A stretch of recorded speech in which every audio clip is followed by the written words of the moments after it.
शेतकरी नेते रविकांत तुपकर यांनी 2-3 दिवसापूर्वी मुंबईमध्ये उद्धव ठाकरे यांची भेट घेतली आणि बुलढाणा जिल्ह्यामध्ये एक चर्चा सुरू झाली। स्वतः रविकांत तुपकर आपल्यासोबत आहेत। हो, काय सांगाल तुम्ही? 2-3 दिवसापूर्वी उद्धव ठाकरे यांची भेट घेतली, काय नेमकी चर्चा झाली? त्यांच्या चर्चेच्या निमंत्रणावरून मी तिथे गेलो होतो। त्यांनी आमच्यासोबत चर्चा केली। तुम्ही काही जागा, किती जागा लढताय, काय लढताय? आम्ही त्यांना सांगितलं 24 ठिकाणी आमचे उमेदवार विधानसभेची तयारी करतायत। ते शेतकऱ्यांची तरुण पोरं आहेत आणि जी शेतकऱ्यांची तरुण पोरं प्रश्न घेऊन लढतायत, आंदोलनं करतायत, चळवळी करतायत, ज्यांच्या पाठीमागे जनाधार आहे, अशा सगळे तरुण मैदानामध्ये उतरवायचे, असं सगळं आमचं प्लॅनिंग सुरू आहे। त्यांनी सांगितलं की तुम्ही आमच्यासोबत यावं अशी आमची इच्छा आहे। तर मी त्यांना म्हटलं की आम्हाला बाकीच्या गोष्टींपेक्षा सोयाबीन कापसाच्या प्रश्नावर जास्त रस आहे। सोयाबीनसाठी एक शाश्वत धोरण कोण आणू शकेल, कापसासाठी शाश्वत धोरण कोण आणू शकेल?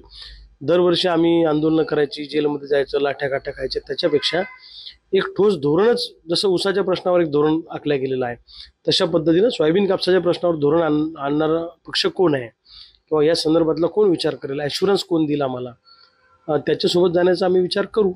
तर त्या अनुषंगानं आमची चर्चा झाली, पण अजून काही पुढे त्यांनी कळवलं नाही। त्या अनुषंगानं बघू आता पुढे काय काय होतं। अशी ही माहिती मिळते की महाविकास आघाडीच्या नेत्यांचं रविकांत तुपकरांना सोबत घेण्याचं एकमत झालेलं आहे आणि बुलढाणा विधानसभा रविकांत तुपकरांना देण्याचं असं ठरलंय, असं माहिती मिळते। नाही, असं आहे की सगळ्याच पक्षांना असं वाटतं की आम्ही सोबत असावं, आमची जी काही शेतकऱ्यांची वोट बँक आहे ती आपल्याबरोबर असावी, असं सर्वच पक्षांना वाटतं। ती महायुतीलाही वाटतं, महाविकास आघाडीला वाटतं, तिसऱ्या आघाडीला वाटतं, अनेकांनाच वाटतं। पण आमच्या डोक्यात असं आहे की ज्या प्रश्नासाठी आपण लढतो, जे प्रश्न घेऊन आपण मरमर करतो, माझ्यासारख्या हजारो लाखो कार्यकर्त्यांचं तारुण्य या चळवळीमध्ये चाललेलं आहे, त्या प्रश्नाच्या संदर्भामध्ये कोण चर्चा आमच्याशी करतोय का? बाकी ह्या जागा आणि त्या जागा, याला आमदार व्हायचं आणि त्याला खासदार व्हायचं, हा भाग नंतरच आहे। आमच्या दृष्टीने शेतकऱ्यांचे प्रश्न महत्त्वाचे आहेत आणि त्या अनुषंगानं जो आमच्याशी चर्चा करेल त्याच्यासोबत आम्ही चर्चा करू। जी बुलढाणा विधानसभा ही उद्धव ठाकरे यांच्याकडे आहे, म्हणजे महाविकास आघाडीमध्ये तुम्ही बुलढाणा विधानसभा मागितली असं सुद्धा कळतं? नाही, बुलढाणा मतदारसंघातल्या लोकांची इच्छा आहे की मी बुलढाण्यातलं लढलो पाहिजे, चिखली सिंदखेड राज्यातल्याही लोकांची इच्छा आहे मी लढलो पाहिजे, पण मी राहणारा इथला बुलढाण्याचा, माझं बालपण इथे गेले, त्यामुळे अनेकांना असं वाटतं की इथून लढावं। ती लोकभावना आहे, जनभावना आहे। अजून मी मात्र त्याचा निर्णय केलेला नाही, कारण आमची जी कोर कमिटी आहे, त्याच्यानंतर आमचे जे शेतकरी आहेत, आमच्यासोबत काम करणारे लोक आहेत, त्या सगळ्यांना विश्वासात घेऊन या संदर्भातला निर्णय 2-3 दिवसामध्ये एक बैठक त्याची होईल आणि त्याच्यामध्ये सविस्तर चर्चा या संदर्भामध्ये होईल। तुम्ही उद्धव ठाकरे यांना ज्या वेळेला भेटला त्यावेळेला किती जागांचा प्रस्ताव तुम्ही त्यांच्याकडे मांडला? तरी प्रस्ताव नाही, त्यांनी विचारलं कुठे कुठे तुम्ही लढणार, काय लढणार, 24 जागा कुठल्या आहेत, काय आहेत, अशी प्राथमिक चर्चा झाली तिथे। आणि असं माहिती मिळते बुलढाणा मतदारसंघातून की रविकांत तुपकर यांना सोबत घेण्यास स्थानिक जे उभाटाचे नेते आहेत त्यांचा विरोध होतोय। नाही, मला सांगा, तर मी कोणाच्या पक्षात थोडंच, आमचं एक स्वतंत्र अस्तित्व आहे, आमचं चळवळीचं अस्तित्व आहे आणि लक्षात घ्या, आम्ही शेतकऱ्यांची वोट बँक या राज्यामध्ये बांधलेली आहे, त्यामुळे आम्हाला सोबत घ्यायची सगळ्याच वरच्या नेत्यांची इच्छा आहे। खालच्या नेत्यांना काय वाटतं ते काही मला माहीत नाही। माझं तर कुणाशी व्यक्तिगत भांडण काहीच नाही आहे, म्हणजे कधी कोणत्याच विषयावर नाही आहे। पण कसं असतं, असुरक्षितपणाची भावना पण अनेक नेत्यांची असते की त्याच्यामुळे ते होत असतं। त्यामुळे मला काही त्याच्यावर बोलायचं नाही, ज्यांना काय वाटायचं वाटू द्या।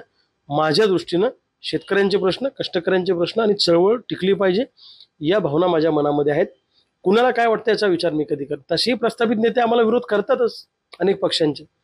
त्यांना वाटतं हे आपल्यासोबत आले किंवा हे आपल्या विरोधात उभं राहिले तर आमचं दुकान बंद पडतं काय, अशी भावना अनेक नेत्यांच्या मनामध्ये। आणि फाटक्या घरातला पोरगा प्रस्थापित नेत्यांना चालत नाही अशी पण एक गोष्ट आहे। तो फाटका आहे तोपर्यंत चालतो, पण तो जर खुर्ची लावून आमच्या बाजूला येऊन बसत असेल तर मग तो आम्हाला नको आहे, असं प्रस्थापित पक्षाच्या नेत्यांची भावना असते। त्यामुळं हे काय नवीन नाही, हे सगळ्याच ठिकाणी अशी परिस्थिती आहे। पण आम्ही विस्थापितांची मोठ बांधतोय, फाटक्या घरातल्या लोकांची मोठ बांधतोय, ज्याचा कोणी वाली नाही अशांना एकत्रित करणं आणि त्यांना एकत्रित करून त्यांना ताकद देणं हा आमचा अजेंडा आहे। लढते रहेंगे आणि आगे आगे क्या होता आप देखेंगे। तुमची उद्धव ठाकरे सोबत बैठक झाल्यानंतर बुलढाणा मतदारसंघात नव्हे तर संपूर्ण राज्यभर अशी चर्चा सुरू आहे की रविकांत तुपकर हे महाविकास आघाडीसोबत गेल्याचं निश्चित झालंय। बुलढाणा विधानसभा त्यांची या ठिकाणी निश्चित झाली। एक ऑडिओ सुद्धा व्हायरल होते शर्वरी तुपकरांची। नाही, मला नाही माहिती, मी नाही ऐकले कोणते ऑडिओ व्हायरल होते, पण आम्ही गेलो वगैरे असं झालं तर झालं, हे अजून काही नाही। आणि काय होतं, आमच्या बाबतीत रुमर्सच खूप पसरवल्या जातात, अफवांचं पेव आमच्या बाबतीत खूप येतं। आता मला सांगा, मी कुठेही माध्यमांशी बोललो नाही, म्हणजे आत्ता काल बोललो असेल किंवा आज बोललो असेल, पण या 2-3 दिवसात मी माध्यमांशी बोललोच नाही. पण बळजबरीचं आमच्या नावाने हे असं झालं, ते तर झालं, कयाच बांधतात लोक, अंदाज लावतात, विश्लेषण करतात, आपापल्या कृतीप्रमाणे क्षमतेप्रमाणे प्रत्येक जण बोलत असतो. आणि काय होतं की योद्ध्याला जेव्हा मैदानात तुम्हाला हरवता येत नाही तेव्हा त्याला बदनाम केलं जातं. तसं आमच्यासारखा माणूस मैदानात आला की अनेकांची भंबीरी उडते, हे आम्ही लोकसभेत दाखवून दिलेलं आहे आणि हे सिद्ध केलेलं आहे. मग हे लोक आमच्यावर खोटे आरोप करणं, हा याचा माणूस आहे, तो त्याचा माणूस आहे, याला हा उभं करतो, त्याला तो उभं करतो, आणि मुळामध्ये आम्ही चळवळी करणार लोक आहे. गेली 22 वर्ष शेतकऱ्यांच्या प्रश्नावर पूर्ण तारुण्य माझ्यासारख्या हजारो कार्यकर्त्यांनी समर्पित केलं. तर त्याची मजुरी म्हणून लोक आम्हाला मतदान देतात. आणि लोक कोणतंही पद नसताना, आमच्या पाठीशी काहीच नसताना, लोक अतिशय ताकदीनं जिव्हाळ्यानं स्वतःच्या खिशातले पैसे खर्च करून आमच्या पाठीशी उभं राहतात. ही काही साधी सोपी गोष्ट नाहीये. तर हे चळवळीचं प्रेम आहे. दुर्दैवाने राजकीय पक्षाचे नेते चळवळीचा कार्यकर्ता आणि राजकीय नेता याच्यात फरक करत नाही. आम्हालाही ते राजकीय समजतात 100%. चळवळीतला काम करणारा कार्यकर्ता आणि राजकीय पक्षातला नेता किंवा कार्यकर्ता याच्यामध्ये फरक केला पाहिजे, या मताचा मी आहे. चळवळीतल्या कार्यकर्त्याचं प्रचंड योगदान असतं. घराजवळ तुळशीपत्र ठेवून हे काम केलं गेलेलं असतं. त्यामुळे कोण काय म्हणतं याचा विचार आम्ही करणार नाही. आम्ही राज्यभर शेतकऱ्यांच्या पोरांची वोट बँक बांधणार आहे. बुलढाणा विधानसभा मतदारसंघाचे जे विद्यमान आमदार आहेत संजय गायकवाड, यांना एकमेव रविकांत तुपकर हेच या विधानसभेमध्ये पाडू शकतात असा महाविकास आघाडीचा समज आहे का? नाही, हे बघा, हे आता जनतेला जाऊन तुम्ही विचारलं पाहिजे. मी असं काही उतावळा नाही. मी असं म्हणणार नाही की मीच अमुक, मीच शक्तिशाली, मीच बलशाली. माझा स्वभाव तो नाही आहे. मी खूप प्रॅक्टिकल माणूस आहे आणि स्वतःची स्तुती स्वतः करण्या इतकं ती इमॅच्युअर मी अजिबातच नाही. तुम्ही जनतेला जाऊन विचारा, जनतेचा कौल घ्या. या मतदारसंघामध्ये लोकसभेला मला जवळपास 39,000 मतं अपक्ष पडलेले आहेत आणि समोरच्या उमेदवाराला महायुतीची 47 आणि मला वाटतं महाविकासला 48 की 49,000 मतं आहेत. त्यामुळे आमचा फरक 8-9 हजाराचाच राहिलेला आहे. फारसा फरक राहिलेला नाही. पण मी अपक्ष, इकडे 3 पक्ष, 4-5-6 पक्ष, इकडे 5-7 पक्ष आणि मी एकटा. त्यामुळे या भागातल्या जनतेला असं वाटतं की बाबा लढणारी माणसं सभागृहात गेली पाहिजे, अशी जनभावना लोकांची आहे. आणि लोक आम्हाला रेटतात की काही झालं तरी तुम्हाला सभागृहात पाठवायचंच आहे, अशी लोकांची भावना आहे. तुम्ही महाविकास आघाडीसोबत जाण्यास या ठिकाणी तयार आहात, तुमची इच्छा आहे. म्हणजे उभाटाकडनं तुम्हाला उमेदवारी सुद्धा या ठिकाणी तुमची इच्छा मिळाली पाहिजे. मात्र स्थानिक नेते जे विरोध करतात, एवढं विरोधानंतरही तुम्ही महाविकास आघाडीसोबत जाणार आहात? बघा, आमची इच्छा असण्यापेक्षा त्यांची पण इच्छा आहे. राजकारणामध्ये काय आहे, चमत्कार दाखवल्याशिवाय कोणी नमस्कार करत नाही. आम्हाला आत्ता आमच्याकडे वोट बँक शेतकऱ्यांची तयार झाली म्हणून सगळ्यांनाच आम्ही हवे वाटतो. लक्षात ठेवा, सगळ्यांनाच पाहिजे.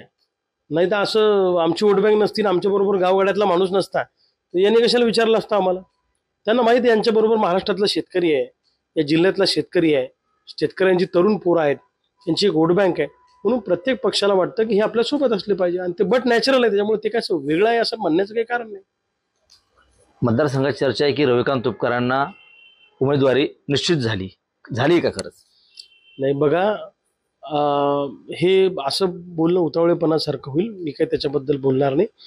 आगे आगे देखो होता है क्या, और सब कुछ अच्छा होगा. आमचा परमेश्वरावर विश्वास आहे, आमचा कर्तृत्वावर विश्वास आहे. त्यामुळे कोणाच्या आरोपामुळे आम्ही डिस्टर्ब होत नाही.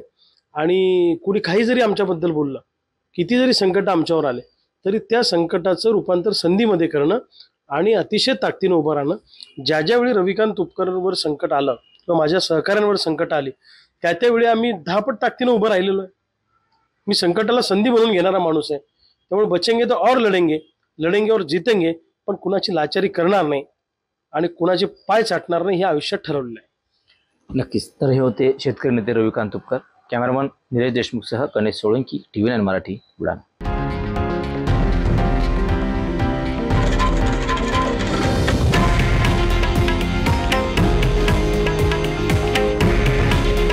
हे आहे देशातील नंबर 1 न्यूज नेटवर्क आणि आपण पाहत आहात TV9 मराठी. काळजी तुमची, हित महाराष्ट्राचं.